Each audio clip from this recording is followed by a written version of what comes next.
मऊ जनपद में एक बार फिर साई कॉलेज ऑफ फार्मेसी और इंदु प्रकाश फार्मेसी के छात्र छात्राओं ने उत्तर प्रदेश में मऊ जनपद का नाम रोशन किया है, जिसमें साई कॉलेज ऑफ फार्मेसी और Indu Prakash college of pharmacy के छात्र छात्राओं ने 5 सेमेस्टर में पूर्वांचल टॉप किया है, जिसमें 126 बच्चों में से 40 बच्चों को पंच स्पेक्ट्रम अवार्ड से नवाजा गया है। हालांकि यह अवार्ड कैबिनेट मंत्री ए.के. शर्मा ने अपने हाथों से छात्र छात्राओं को दिया है। कैबिनेट मंत्री ए.के. शर्मा ने जनपद का नाम रोशन करने पर छात्र छात्राओं को बधाई भी दी है, साथ ही उनके उज्जवल भविष्य की कामना की है। इस दौरान जिला पंचायत अध्यक्ष मनोज राय, भाजपा के पूर्व जिला अध्यक्ष प्रवीण गुप्ता, भाजपा के वरिष्ठ नेता अखिलेश तिवारी, साई कॉलेज व Indu Prakash college of pharmacy के डायरेक्टर अखिलेश राय, मनीष राय सहित तमाम लोग मौजूद रहे।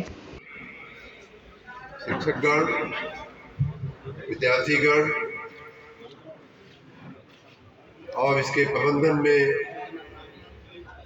रहने वाले हमारे परिवार के ही हमारे मित्र माननीय मनोज राय जी, अखिलेश राय जी और सभी हमारे मित्रगण।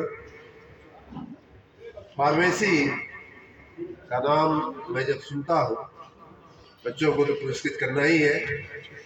बच्चे जो पंच स्पेक्ट्रम का जिन्होंने अवार्ड जीता है उनको सम्मानित करना है और ये उनके लिए बहुत गर्व की बात है, हम सब के लिए बहुत गर्व की बात है। और बच्चों के अभिभावकों के लिए, उन बच्चों के शिक्षकों के लिए, फैकल्टी मेंबर्स के लिए, सब के लिए बहुत गर्व की बात है कि आपने ऐसा अवार्ड आपको मिलने जा रहा है। मतलब ये कि आप जो भी कोर्स कर रहे हैं, जो भी फार्मेसी का कोर्स कर रहे हैं, उसमें आपने अच्छा स्थान, अच्छी सिद्धि पाई होगी, जिसको आपको पुरस्कृत किया जा रहा है। ये आपके लिए बहुत ही गौरव का क्षण है।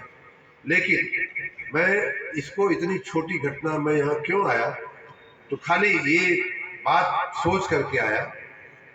एक तो हमारे परिवार, हमारे मित्र का आमंत्रण था, वो तो विषय था ही, लेकिन मेरा एक पूर्व निर्धारित कार्यक्रम नहीं था। और उसके आने के पीछे एक और बहुत बड़ा कारण ये है कि उत्तर प्रदेश फार्मेसी के मामले में, फार्मास्यूटिकल के मामले में, दवाओं के मामले में मैं चाहूँगा कि उन राज्यों की तुलना करें जो आज दवा बनाने के नाम से, फार्मेसी के नाम से देश में सबसे ज़्यादा आगे हैं।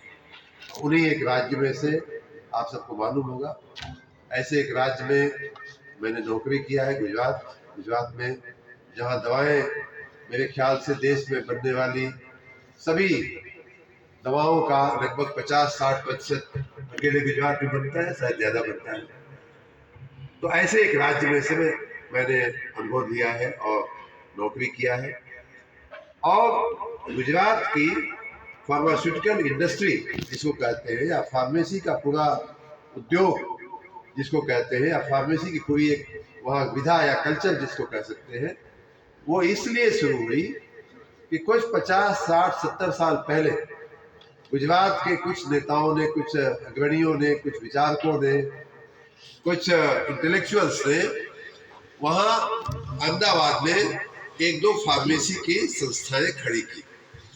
और इसलिए मैं इसका महत्व है आपके एक मात्र एक संस्था नहीं है, इस तरह की संस्थाओं में मैं इसलिए जाता हूँ कि एक छोटा सा पौधा लगाने के बाद वो कितना बड़ा वट वृक्ष बन करके, कितना बड़ा पेड़ बन करके हमारे आपके सामने उपस्थित हो सकता है, उसका उदाहरण गुजरात की एक छोटी सी फार्मेसी इंस्टीट्यूट जो 1918-1920 में किसी वहाँ के इंटेलेक्चुअल ने, किसी वहाँ के उद्योगपति ने खोला था।